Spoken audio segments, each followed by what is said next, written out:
জয়গুরু, সবাইকে জয়গুরু।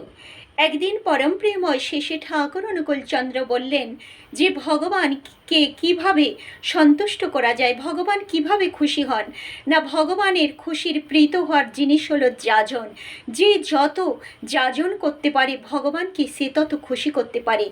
যাজন হলো ভগবানের কথা, ঈশ্বরের কথা মানুষের কাছে বলা। তো এই হলো, আর শ্রী ঠাকুর বলছেন এরকম সুখের কাজ আর নেই।